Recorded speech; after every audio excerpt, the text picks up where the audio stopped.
Do you ever find yourself in agony for the fate of your characters, or do you already have all the story in your mind before even beginning to write?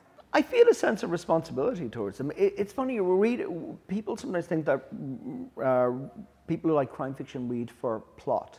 And they really don't. The plots of crime novels don't change very much. You know, there's a murder, there's an investigation, there's a solution, partial or full at the end.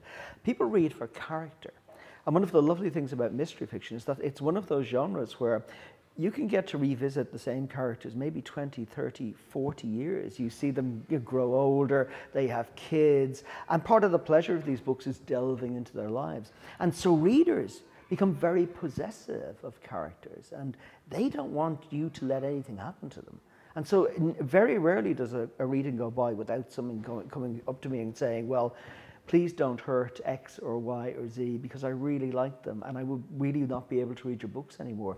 And that's a really odd pressure because it's almost like they're not your characters anymore. When I begin writing the Parker books, they're there. I slide very easily into their voices. It's not a very troubling thing to do. I slip very easily into the Parker mode and the Angela Louis mode. Because I suppose in a weird way, I've given life to them. There's a little bit of me in them. And so I just need to get in touch with that again.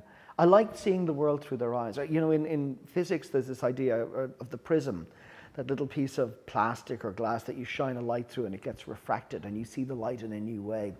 The characters are a little bit like that for me. I get to shine my experience through them.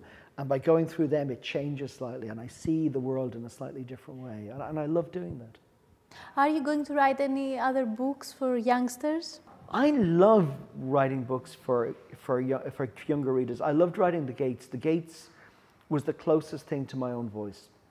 That was my speaking voice. And it was the kind of book, I wrote it because it was the kind of book I would have wanted to read when I was a kid. Something that was scary and funny and that treated me like an adult, that was full of physics and history and science, and it assumes that I'm going to get some or all of the jokes, but some of them I won't get, but that's okay, I'll get them later.